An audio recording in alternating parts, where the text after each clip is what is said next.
Hello students, so today we'll start a new chapter, शब्द विचार। तो शब्द वर्णों के मेल से बनते हैं। प्रत्येक शब्द का एक अर्थ होता है। अगर वर्णों के मेल का कोई अर्थ नहीं होगा तो वह शब्द, देखो अगर कुछ ना कुछ अर्थ जरूर होगा तभी वह शब्द कहलाएगा, वरना वो शब्द नहीं होगा। जैसे तो इसकी डेफिनेशन क्या होगी? वर्णों के सार्थक मेल को हम शब्द कहते हैं। जैसे महल, महल, हिरण, हिरण और बालक, बालक।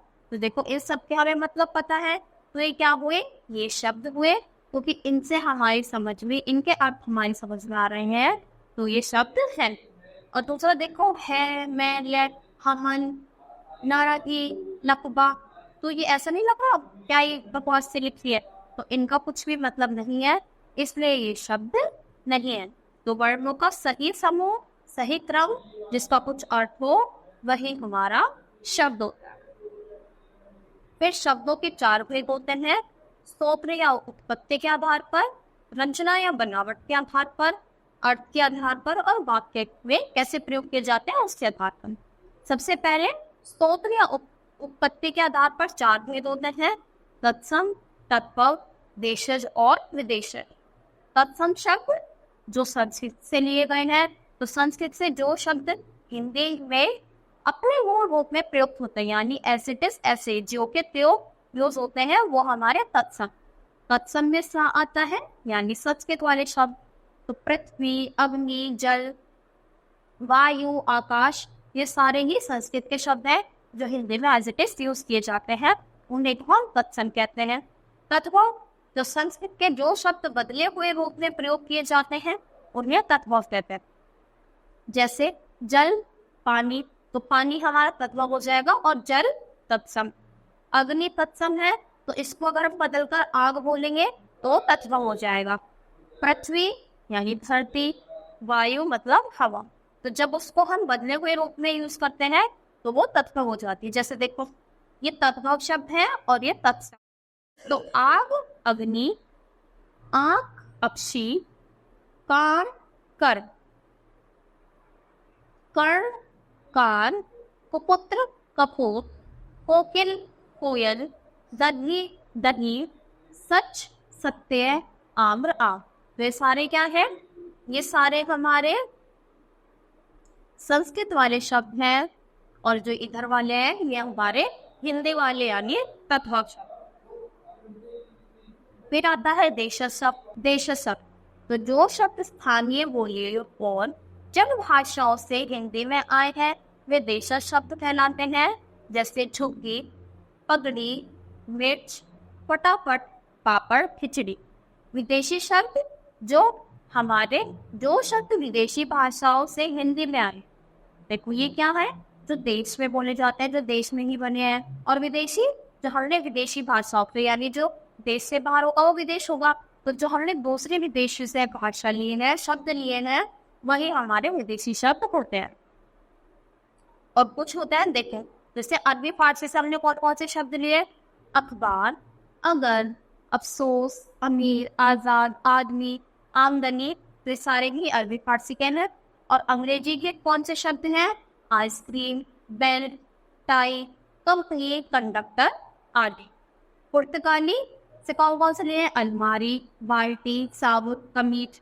और तुर्की भाषा से कुर्ता, चाकू, तोप, बंदूक आदि।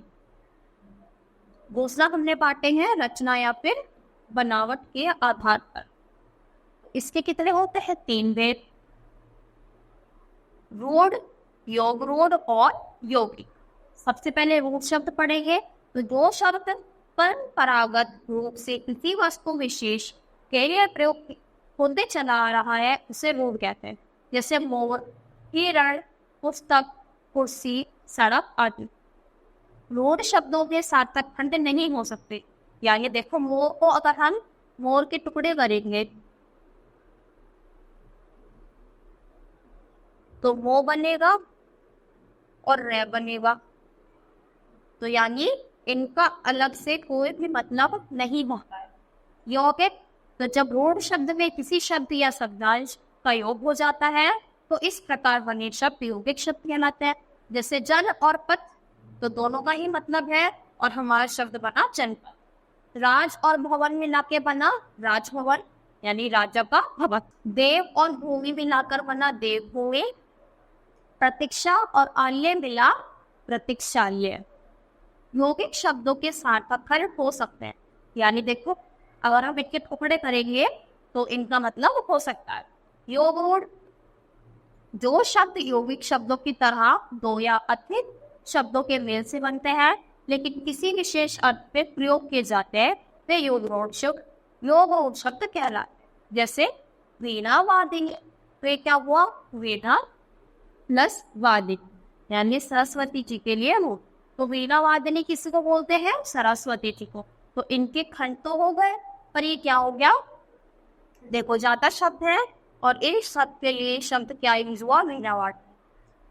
तो जलज किसको बोलते हैं, कमल का ही दूसरा नाम है, तो इसलिए जलज। और दशमुख यानी 10 मुखों वाला, और वो कौन होता है, रावण।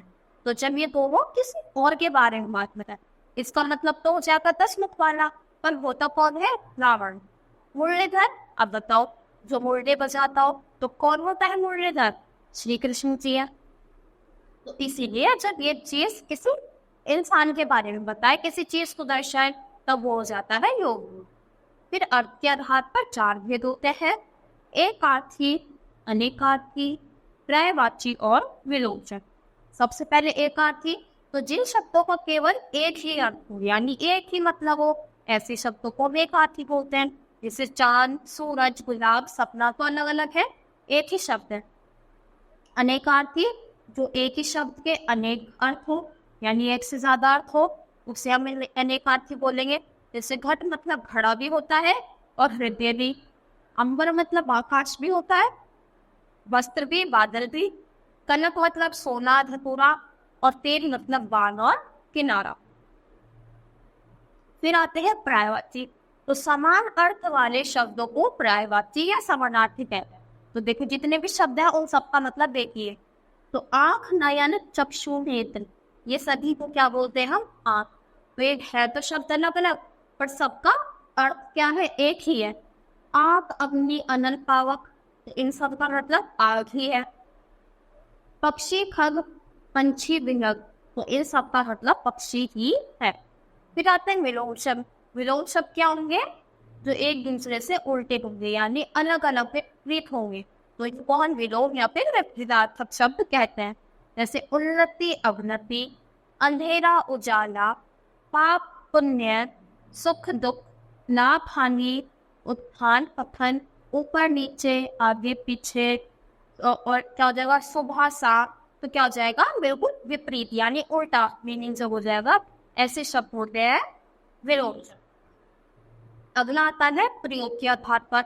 तो प्रयोग के आधार पर 2 भेद होते हैं, विकारी और अविकारी। विकारी शब्द, तो वाक्य में प्रयोग करते समय जिन शब्दों के रूप में परिवर्तन आ जाता है उन्हें विकारी शब्द कहते हैं। देखो कुछ शब्द ऐसे होंगे जब उनका प्रयोग वाक्य में करेंगे तो वो बदल जाते हैं। जैसे कपड़ा, कपड़े, कपड़ों, आग, आप, आपने, आपको, आपके, आपकी, बड़ा, बड़ी, बड़े, बड़ों, आना, आया, आए, आए, आता, आती, आते। तो देखो लड़का आता है, लड़की आती है, मेहमान आते हैं। तो देखो हम क्या हो जाते हैं, ये लिंग संज्ञा को देखते देखते हमारे विकारी शब्द बदल जाते हैं। जैसे लड़का है तो लड़का आती थोड़ी बोलो, तो लड़का आता है, लड़की आती है, मामा जी आए हैं, मामा आया, माँ भी आई। तो देखो क्या कर देते हैं, अलग अलग बदल। तो याद रखो संज्ञा, सर्वनाम, विशेषण और क्रिया कैसे शब्द है, विकारी शब्द। और अविकारी क्या हो जाएगा, जिसमें कोई भी परिवर्तन नहीं होगा, जो कि ऐसे के ऐसे ही रहते हैं। जैसे जल्दी, इधर, उधर, तो लड़की इधर है, लड़का उधर है, तो लड़का उधर है, लड़की उधर, दोनों के लिए सेम ही रहा, तो ये बदलते नहीं है। तो ऊपर, नीचे, लेकिन, किंतु, परंतु, कब, क्यों, कहाँ, कैसे, कभी आदि। तो इसमें कौन कौन से आएंगे, क्रिया विशेषण, संबंध बोधक, साउच्य बोधक और निस्म्यादि बोधक। ये सारे भी कैसे शब्द हैं, हमारे अविकारी शब्द। तो इनमें परिवर्तन होता है और इनमें परिवर्तन नहीं होता। तो इसी के साथ बच्चा हमारा ये पाठ यहीं पर खत्म होता है। आज के लिए इतना ही। Thank you.